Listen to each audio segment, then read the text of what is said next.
The celebrity world is a little less bright in 2024 thanks to the losses of stage and screen legends, fitness pioneers, groundbreaking musicians, and icons who adjusted our perception of reality.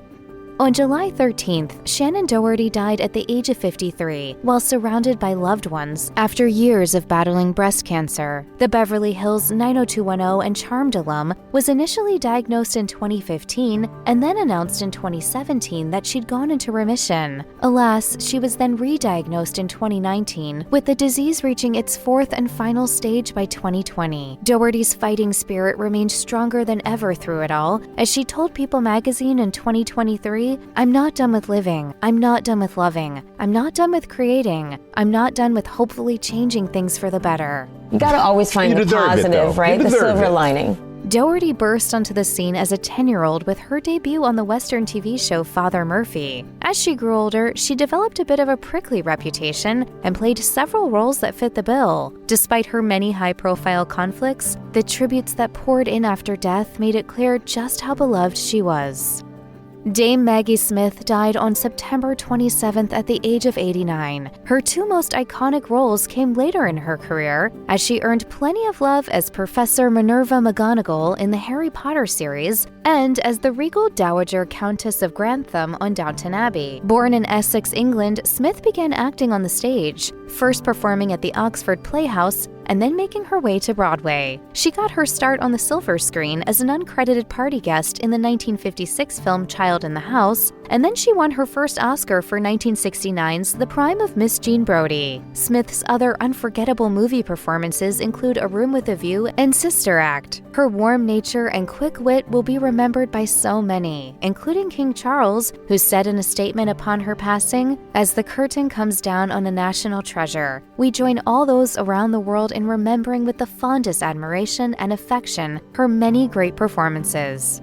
Former One Direction member Liam Payne died tragically young on October 16th after falling from the third story of a hotel in Buenos Aires, Argentina. He was only 31. Earlier that day, emergency services were called after a guest was reported to be under the influence of alcohol and drugs. Payne rose to fame after auditioning for The X Factor for a second time in 2010, where he met the four other members of One Direction. The group became a global success, but by the late 2010s, Payne had branched off for a solo career. He scored a number of hits, including Strip That Down and For You. Shortly before his death, he was seen supporting his former bandmate, Niall Horan, at the latter's Argentina concert on October 2nd. He leaves behind his beloved son Bear. Critically acclaimed Canadian actor Donald Sutherland died at the age of 88 on June 20th following a prolonged illness. His son, fellow actor Kiefer Sutherland, memorialized him by writing, "With a heavy heart, I tell you that my father has passed away. I personally think one of the most important actors in the history of film. Never daunted by a role, good, bad, or ugly. He loved what he did and did what he loved. And one can never ask for more than that. A life well lived." With a decade-spanning career that began in the 1960s, some of Sutherland's early memorable roles include Hawkeye in the 1970 film MASH and the titular detective in 1971's Klute. For younger audiences, he's perhaps best known as President Snow in the Hunger Games movies. I wanted to end my life being part of something that I thought would maybe catalyze and revolutionize young people. Upon Sutherland's passing, Helen Mirren, his co-star in The Leisure Seeker, shared a statement that read, "Donald Sutherland was one of the smartest actors I ever worked with. He combined his great intelligence with a deep sensitivity, and with a seriousness about his profession as an actor. This all made him into the legend of film that he became." James Earl Jones passed away on September 9th at the age of 93, but his unmistakable, velvety speaking voice will live on forever. He's surely best known for voicing Darth Vader in the Star Wars franchise, as well as Mufasa in The Lion King. The distinguished performer accumulated countless accolades in his career. He's one of a select few in the industry who have achieved EGOT status, meaning that he won at least one Emmy, Grammy, Oscar, and Tony. After overcoming a childhood stutter, Jones got his start start in theater, where he starred in productions of The Merchant of Venice and Othello before making his film debut in the 1964 satire Dr. Strangelove. His other notable big-screen performances include Field of Dreams, Conan the Barbarian, and Coming to America. While his face was certainly familiar to legions, it's that signature voice that made him immortal, particularly as one of the most memorable villains in movie history. I'm special effects.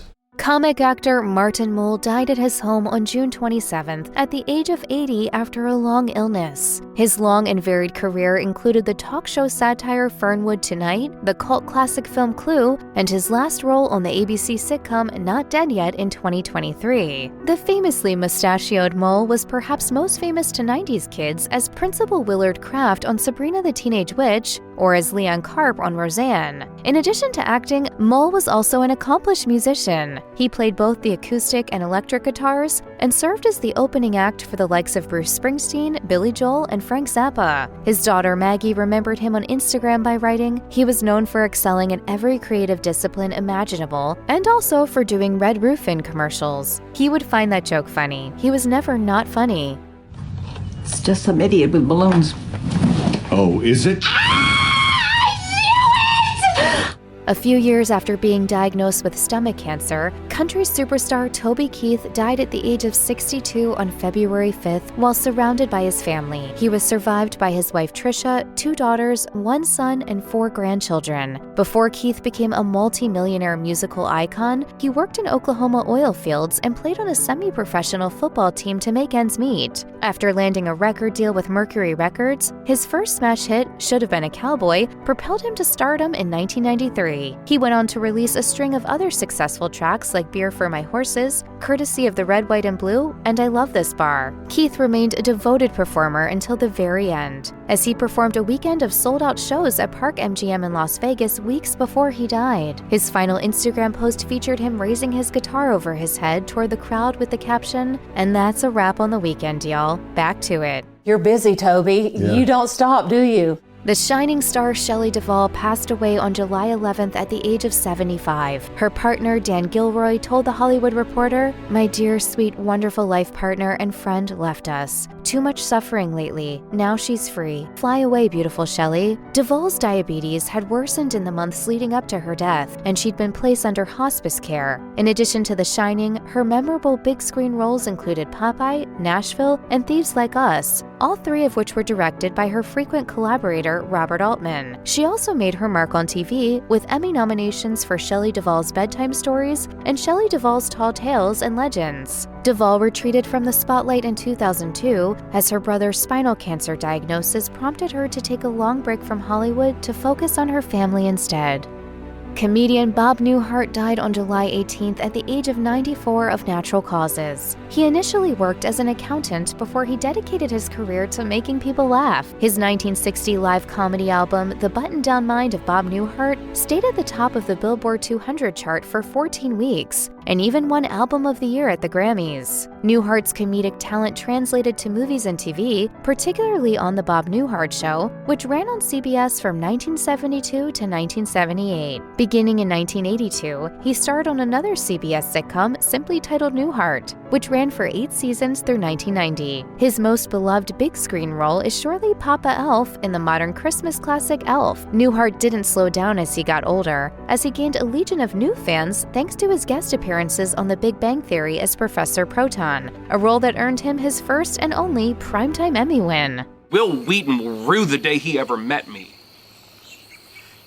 I think that's true of most people. O.J. Simpson died on April 10th at the age of 76 following a bout with cancer. The California native first rose to fame as a record-setting running back in the NFL, where he spent most of his career with the Buffalo Bills. His popularity easily transitioned into Hollywood, as he appeared in the TV miniseries Roots and in movies like The Naked Gun and The Towering Inferno. But then Simpson's life took a dramatic turn when his ex-wife Nicole Brown Simpson and her friend Ron Goldman were killed. Simpson was arrested and put on trial for their murders, though he was ultimately acquitted. However, he was later found liable in a civil trial brought by the families of the victims. Then in 2008, Simpson was found guilty of armed robbery and incarcerated in a Las Vegas jail until 2017. He was required to remain in the city until the end of his probation in 2021. He remained there until his death.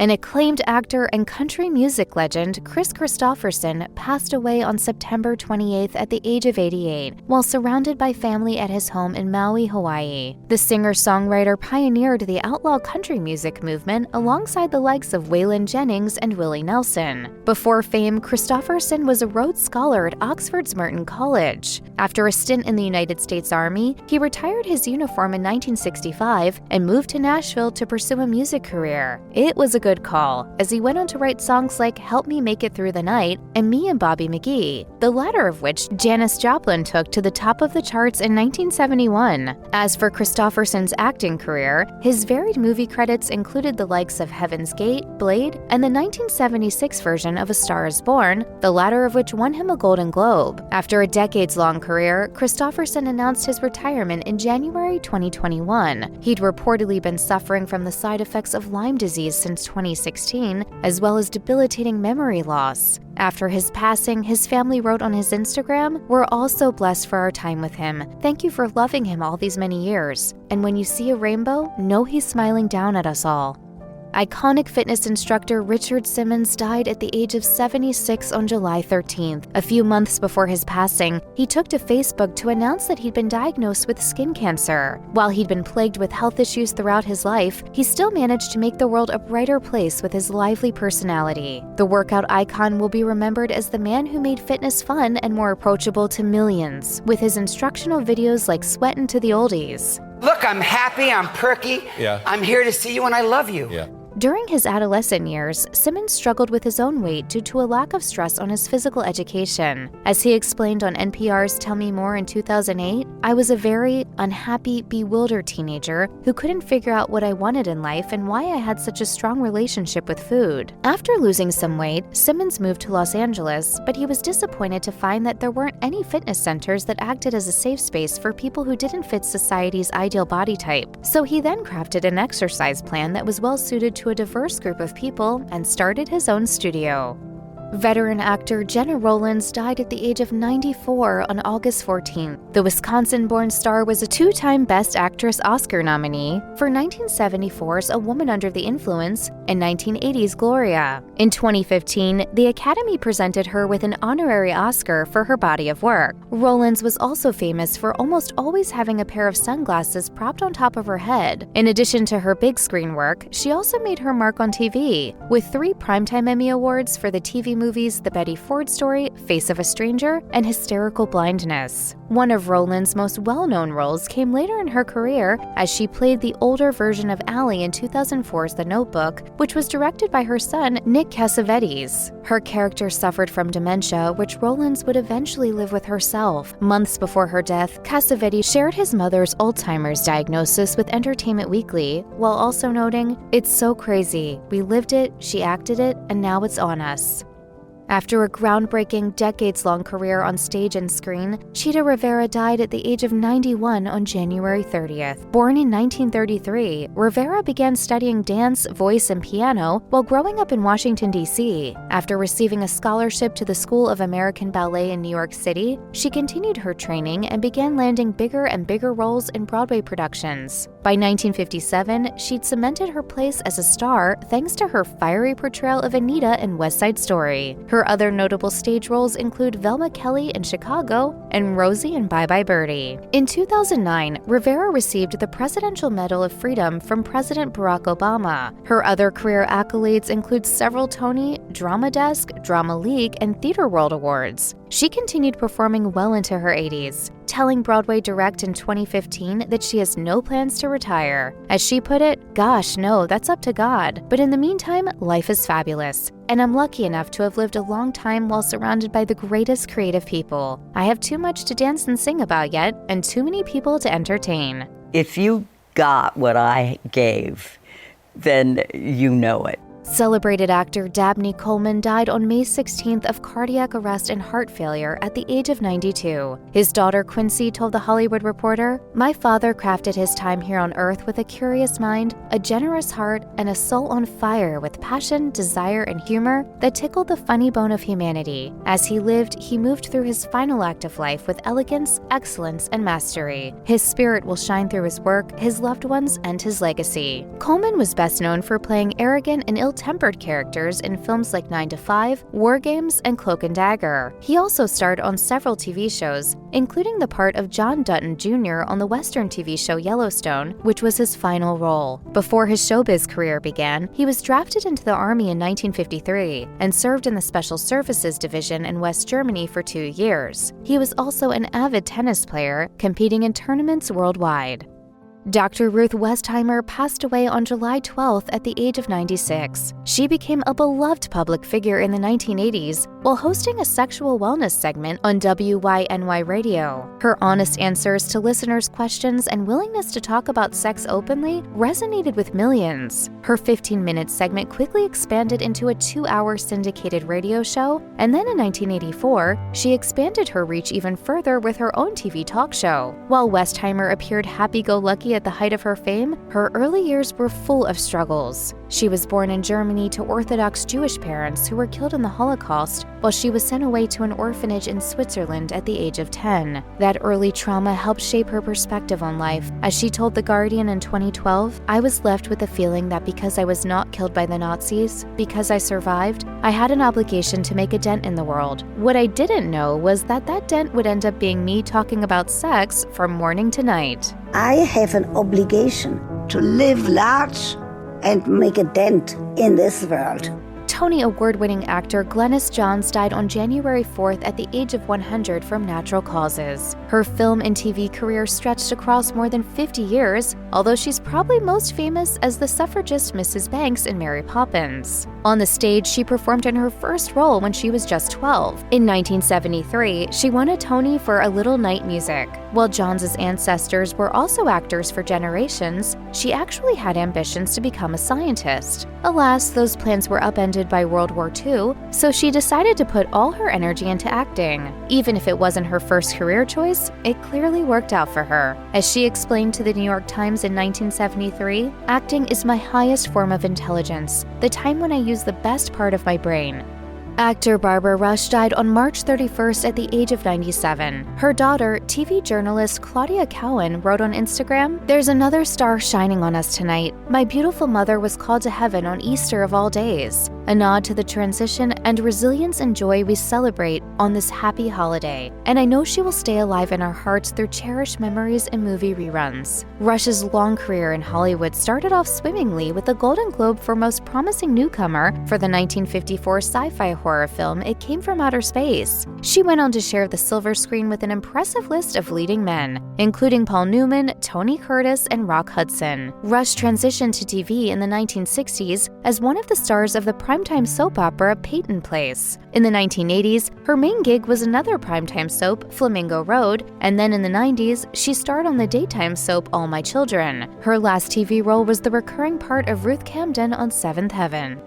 A fashion icon who didn't fully blossom until she was in her 90s, Iris Apfel passed away on March 1st at the age of 102 from natural causes at her home in Palm Beach, Florida. Known for her oversized round glasses with thick frames, she was signed by IMG as a model and spokesperson when she was 97. A native New Yorker, Apfel studied art in college and was always interested in fashion. She was also devoted to interior design and co-founded a textile company with her late husband, Carl. Her affinity for fabrics earned her the nickname First Lady of Fabric at the White House, where she worked on commissions for 9 presidents. Apfel was a noted fan of maximalism, a movement that advocated for more color, more texture, and more jewelry. That was clearly evidenced by her Instagram account, which was filled with a riot of patterns and fabric. I figured I might as well flaunt it. On January 4th, 51-year-old German actor Christian Oliver and his daughters tragically lost their lives after a plane crash near a Caribbean island. Oliver's final Instagram photo appears to have been taken during their vacation of a sunset on a seashore. Oliver's acting career lasted about 30 years and began with the role of Brian Keller on Saved by the Bell, the new class in 1994. He's perhaps best known to American audiences as Snake Oiler in the 2008 movie Speed Racer. His other notable movie appearances include The Good German and Valkyrie.